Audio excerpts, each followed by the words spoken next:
नमस्ते दोस्तों।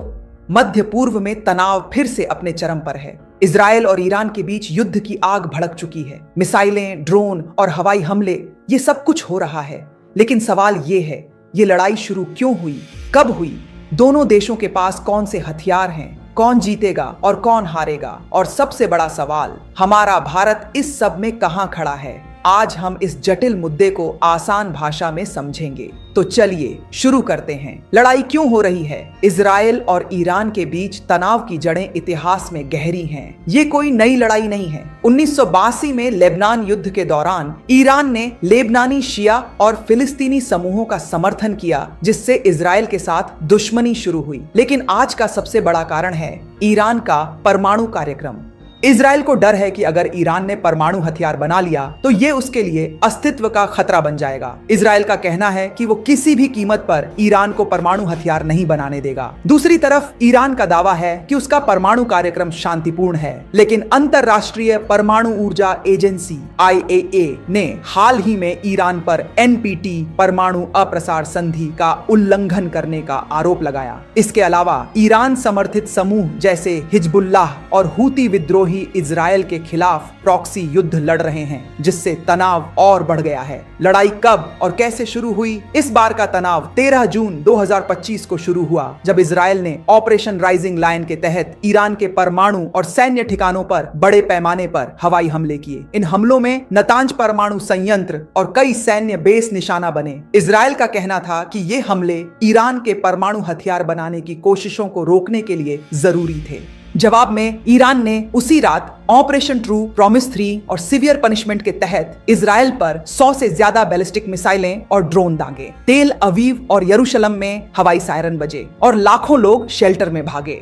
इन हमलों में दोनों देशों को भारी नुकसान हुआ। ईरान में 200 से ज्यादा लोग मारे गए, जबकि इजराइल में कम से कम 24 लोगों की मौत हुई। दोनों देशों के पास कौन से हथियार हैं? इजराइल के हथियार। इजराइल के पास दुनिया की सबसे उन्नत सैन्य तकनीक है। ओ air defence system, iron dome, David sling और एरो मिसाइल डिफेंस सिस्टम जो बैलिस्टिक मिसाइलों को रोक सकते हैं। ओ fighter jets, F-35 stealth jets जो रडार से बच सकते हैं। ओ सटीक हथियार, गाइडेड मिसाइलें और ड्रोन जैसे डेलिलाह मिसाइल। ओ इजराइल के पास अनौपचारिक रूप से परमाणु हथियार भी माने जाते हैं, हालांकि इसकी पुष्टि नहीं हुई है।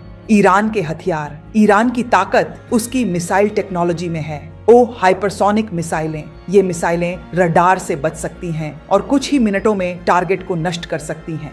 ओ बैलिस्टिक मिसाइलें, खुर्मशहर और सेजिल मिसाइलें जिनकी रेंज 2000 किमी तक है। ओ ड्रोन, शाहिद 136 जैसे सस्ते लेकिन घातक ड्रोन। ओ ईरान का परमाणु कार्यक्रम अभी हथियार बनाने की स्टेज में नहीं है, लेकिन 60% तक संवर्धित यूरेनियम का भंडार चिंता का विषय है। कौन जीतेगा, कौन हारेगा, ये सवाल आसान नहीं है। इजराइल की सैन्य तकनीक और अमेरिका का समर्थन उसे मजबूत बनाता है। आयरन डोम जैसे सिस्टम ने ईरान की कई मिसाइलों को नाकाम किया है, लेकिन ईरान की ताकत उसकी विशाल मिसाइल रेंज और प्रॉक्सी समूहों जैसे हिजबुल्लाह में है। अगर युद्ध लंबा खींचता है तो ईरान के लिए क्षेत्रीय समर्थन और संसाधन एक चुनौती बन सकते हैं। विशेषज्ञों का मानना है कि दोनों देशों को भारी नुकसान होगा, लेकिन कोई स्पष्ट विजेता शायद न हो। अगर युद्ध बढ़ता है तो मध्य पूर्व में अस्थिरता और तेल की कीमतों में उछाल पूरी दुनिया को प्रभावित कर सकता है। इजराइल और ईरान को कौन से देश समर्थन दे रहे हैं? इजराइल के समर्थक ओ अमेरिका, सैन्य और आर्थिक सहायता, फाइटर जेट्स और डिफेंस सिस्टम। ओ यूके और फ्रांस, सैन्य बेस और हथियारों की सप्लाई। ओ सऊदी अरब और UAE, ईरान के खिलाफ क्षेत्रीय गठबंधन में शामिल।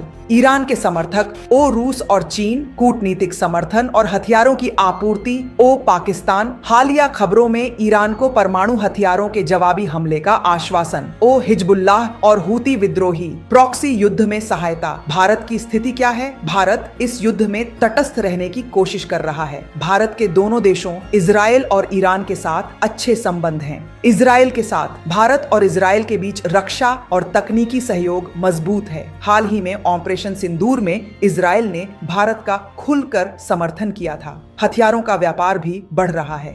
ईरान के साथ भारत का चाबहार पोर्ट प्रोजेक्ट और तेल आयात ईरान से जुड़ा है, हालांकि तेल आयात अब कम हो गया है। भारत ने दोनों देशों से शांति और कूटनीति की अपील की है। लेकिन विशेषज्ञों का कहना है कि भारत इजरायल के साथ ज्यादा करीब है क्योंकि रक्षा और रणनीतिक हितों में ज्यादा समानता है। साथ ही लाल सागर और होर्मुज जलड मरुमध्य में तनाव से भारत के व्यापार और तेल आपूर्ति पर असर पड़ सकता है, जिसके लिए भारत ने आपात बैठक बुलाई है। दोस्तों, ये युद्ध न सिर्फ मध्य पूर्व बल्कि पूरी दुनिया के लिए खतरनाक हो सकता है। तेल की कीमतें, व्यापार और वैश्विक अर्थव्यवस्था पर इसका गहरा असर पड़ सकता है। भारत जैसे देशों के लिए ये एक कठिन स्थिति है। आप क्या सोचते हैं? क्या इस युद्ध को रोका जा सकता है? कमेंट में बताइए और इस वीडियो को लाइक और शेयर करना ना भूलें। अगर आपको ऐसे तथ्यपरक वीडियो पसंद हैं तो चैनल को सब्सक्राइब करें। फिर मिलते हैं अगले वीडियो में। नमस्ते।